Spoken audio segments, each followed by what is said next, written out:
The one thing that nobody likes to talk about in training or in competition is the opposite of winning, which is losing. Losing is inevitable in your jiu-jitsu journey, but losing is not necessarily the way that we should think about our shortcomings. A healthier and a more productive mindset is the growth mindset. The mindset where you don't look at getting tapped out as a loss necessarily, but as an experience to learn from your mistakes. An opportunity to develop your jiu-jitsu by a very small micro percentage. You could see getting tapped out in that submission as a puzzle to solve, something to deconstruct and analyze. Ask yourself, how did that happen? And how can I move slowly in a direction where I can escape that move next time and not get caught in that again? In all reality, you're probably going to get caught in it again. That's just the way it goes. It'll happen over and over, but that simply isn't the point. The point is to make it a little bit harder for them to do it next time.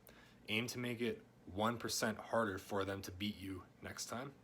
Make yourself 1% better each time you step on the mats.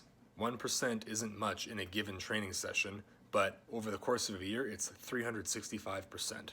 Don't try to avoid the bad positions. Don't try to avoid your partner's best submissions or positions. Start from those bad positions. Start in those deep, bad submissions and find your way out of them. If your partner has a dangerous guard, start in their guard. Sharpen your guard defense. It's a golden opportunity to practice that. That way, when you roll with somebody who has a mediocre guard, you'll be more prepared to handle it, and you'll be more likely to pass that guard and not get caught in submissions or swept. You'll have a better understanding of what to expect, and you would have made all of your other mistakes with your partner in those previous rounds. And then having a solid defense will cause your training partner to change up his game and try something new.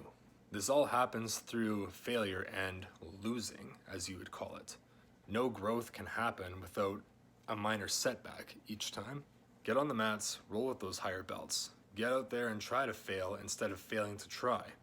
A big part of success in jiu-jitsu isn't necessarily having a bunch of things that you're doing right all the time, but what it is learning from those mistakes that you make along the way, and then knowing that there's little lessons that you can extract from each of those experiences.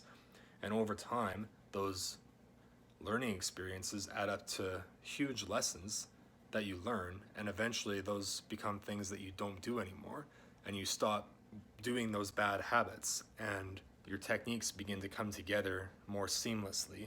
Over time, things begin to click better. Over time, the things that used to give you problems and techniques that you couldn't do before might come easier if you practice them and spend more time in those bad positions or good positions. Say you want to get better at passing guard, spend time passing guard. Say you get your guard passed a lot, start in guard on the bottom position. Practice what you're not good at and what you're having problems with until you can develop technical proficiency in doing those techniques.